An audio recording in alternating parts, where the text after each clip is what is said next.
ఇక ఈ వార్త ఇట్లుంటే ఇగో బరాసాలో కోవర్టులు ఉన్నారు, వారిని తప్పించి ముందుకెళ్తే పార్టీదే భవిష్యత్తు.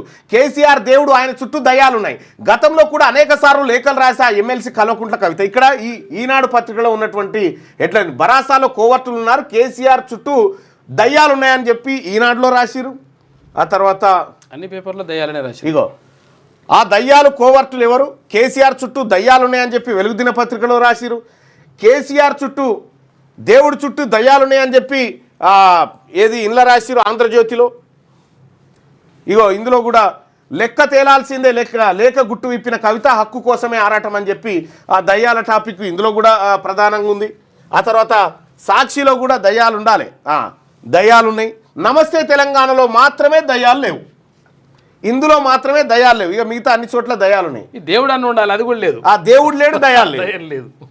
అంటే నమస్తే తెలంగాణ పత్రిక వార్తలు, దాని కథ వ్యవహారం అంతా మనకి ఇప్పుడు అర్థం కావాలి. కనీసం అన్నా ఆ వార్తకు సంబంధించింది ఉండాలి. ఇక్కడ బరాసాలో ఉన్న చిన్న చిన్న లోపాలపై చర్చించుకొని సవరించుకోవడంతో పాటు కోవట్టులను పక్కకు తప్పించి ముందుకెళ్తే భవిష్యత్తు పార్టీదేనని ఆ పార్టీ ఎమ్మెల్సీ కల్వకుంట్ల కవిత అన్నారు. కేసీఆర్ దేవుడు, కానీ కేసీఆర్ చుట్టూ దయ్యాలున్నాయి, వారి వల్ల నష్టం జరుగుతుందని వ్యాఖ్యానించారు. అమెరికా నుంచి హైదరాబాద్ చేరుకున్న కవిత శుక్రవారం శంషాబాద్ విమానాశ్రయం వెలుపల మీడియాతో మాట్లాడారు. రజతోత్సవ సభ అనంతరం బరాసా అధినేత కేసీఆర్కు ఆమె రాసిన లేఖ గురువారం వెలుగులోకి వచ్చి చర్చనీయాంశమైన నేపథ్యంలో కవిత పలు కీలక వ్యాఖ్యలు చేశారు. ఏమేమి వ్యాఖ్యలు చేసిరా ఆమె అనేది ఒకసారి చూస్తే 6వ పేజీలో, ఎన్నో పేజీ, 3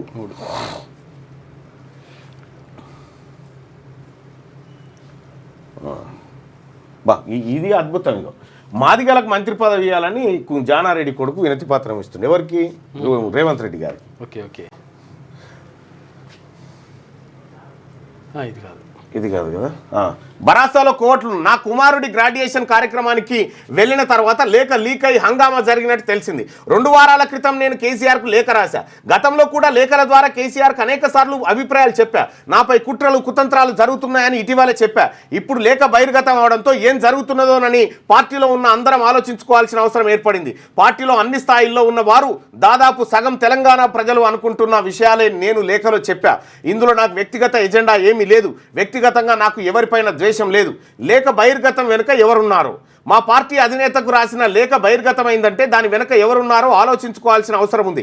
కేసీఆర్ కుమార్తెనైనా నేను రాసిన లేఖే బయటికి వచ్చిందంటే పార్టీలో సామాన్యుల పరిస్థితి ఏమిటి? దీనిపై చర్చ జరగాల్సిన అవసరం ఉంది. నేను కేసీఆర్కు లేఖ ద్వారా వ్యక్తపరిచిన అభిప్రాయాల్లో ప్రత్యేకత ఏమీ లేదు, అది బహిర్గతం కావడం బాధాకరం. లేఖ బయటకు రావడంతో భాజపా కాంగ్రెస్ పార్టీలు కోతి కొబ్బరి చిప్ప దొరికినట్టు సంబరపడుతున్నాయి. బరాసా ఆగమైనట్లు ఆ పార్టీల నాయకులు మాట్లాడుతున్నారు. మా నాయకుడు కేసీఆరే, ఆయన నాయకత్వంలో తెలంగాణ బాగుపడుతుంది, పార్టీ కూడా ముందుకెళ్తుంది. కాంగ్రెస్ భాజపాలు విఫలమయ్యాయి, వాటికి కేసీఆర్ నాయకత్వమే ప్రత్యామ్నాయం అని కవిత పేర్కొన్నారు. కవితకు స్వాగతం పలికేందుకు అభిమానులు పెద్ద ఎత్తున తరలి వచ్చినా ఎవరు గులాబీ కండువాలు వేసుకోలేదు. కవితక్క నాయకత్వం వర్ధిల్లాలి, సీఎం అని నినాదాలు చేశారు. అభిమానులకు అభివాదం చేసి కవిత వెళ్ళిపోయారు. ఒక్కరు కూడా గులాబీ కండు వేసుకోకుండా కవితను కలిసి సీఎం అని నినాదాలు చేసి వెళ్ళిపోయారట. ఈ పంచాయతీ ఏంది? ఇది బ్లూ కలర్ బోర్డులు పట్టుకొచ్చి కాదు, ఇది వాంటెడ్గా జరుగుతున్నటువంటి ఒక కార్యక్రమం. దీన్ని ఇంకా ఇన్డెప్త్కి పోయి చూడాల్సినటువంటి అవసరం ఉంది. సో వాళ్ళ ఇంటి పంచాయతీ ప్రధాన వార్త పత్రికలలో అవుతా ఉంటే ఈడ ఏమున్నా చూడరాదురి అంతా. ఇగో ఈయన రెడ్డి గారే, ఆయన రెడ్డి గారే, ఆమె వెలమామినేనా, ఇది ఒక ఇది పాకిస్తాన్ పంచాయతీనా, ఇది ఇట్లనేనా? ఈయన బీసీల వార్తలు, బీసీలు ఎప్పుడైతే మొత్తం పేపర్లో సగం పేజీ బీసీల వార్తలు వస్తాయో అప్పుడు బీసీ రాజ్యం వచ్చినట్టు. ఇక్కడ కవిత గారు చేసినటువంటి ఈమె ఎదుర్కోలు కోసం భారీ స్థాయిలో కార్యకర్తలు రావడం, వాళ్ళు గులాబీ కండువాలు వేసుకోకపోవడం, అంటే ఏం జరుగుతుంది పార్టీలో అనేది, అంటే దాదాపుగా కేటీ రామారావు పార్టీని క్యాప్చర్ చేస్తున్న అనేటువంటి భావన కలుగుతున్నట్టు అనిపిస్తుంది, చీలికగా అనిపిస్తుంది. రైట్గా డాడీ డాటర్ లేక ఓ డ్రామా. రాష్ట్రానికి కొత్తగా 3 కేంద్ర సంస్థల మంజూరు, కేంద్ర మంత్రి కిషన్ రెడ్డి.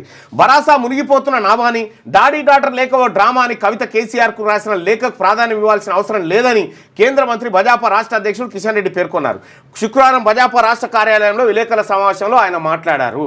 అయితే ఇటీవల కాలంలో ఒక విషయం ఏం తెలుస్తుందంటే, కవిత గారు ఇటీవల కాలంలో సోనియా గాంధీ గారిని కలిసిందనేది ఒక చర్చ జరుగుతూ ఉంది. సోనియా గాంధీ గారిని కవిత కలిసిందా లేదా అనేది ఇంకా మన క్లారిటీ లేదు. కానీ కవిత గారు సోనియా గాంధీ గారిని సీక్రెట్గా సీక్రెట్ అంటే మనకు తెలియదు. కానీ ఒక పెద్ద ఆయన చెప్పినటువంటి మాట ఏంటంటే పోయి కలిసింది అనేటువంటి మాట చెప్పారు. మరి ఎప్పుడు పోయింది, ఎక్కడ కలిసింది కథ మనకు తెలియదు. ఇది ఊహాజనితమైనటువంటి వ్యాఖ్యనే, దీన్ని అంటే నిర్ధారిస్తలేదు క్యూ న్యూస్. మీ పిల్లలు ఐఐటి ఎంసెట్ లాంటి కాంపిటేటివ్ ఎగ్జామ్స్కి ప్రిపేర్ అవుతున్నారా? జాబ్స్ కోసం చేసే ప్రయత్నంలో విఫలమవుతున్నారా? ఇంగ్లీష్పై పట్టు సాధించలేక పోటీ ప్రపంచంలో వెనుకబడుతున్నారా? స్టేట్ సిలబస్ అయినా సెంట్రల్ సిలబస్ అయినా అన్ని సబ్జెక్టులు ఇప్పుడు ఒక్క క్లిక్లో. షేక్ స్పైకర్ ఇప్పటి వరకు ఎవరు తయారు చేయలేని విధంగా రూపొందించబడిన సరికొత్త యాప్. ఇప్పుడే షేక్ స్పైకర్ యాప్ని ప్లేస్టోర్ నుండి డౌన్లోడ్ చేసుకోండి. కేవలం 1000 రూపాయలకే 7 ఏళ్ల పాటు సబ్స్క్రిప్షన్ పొందండి.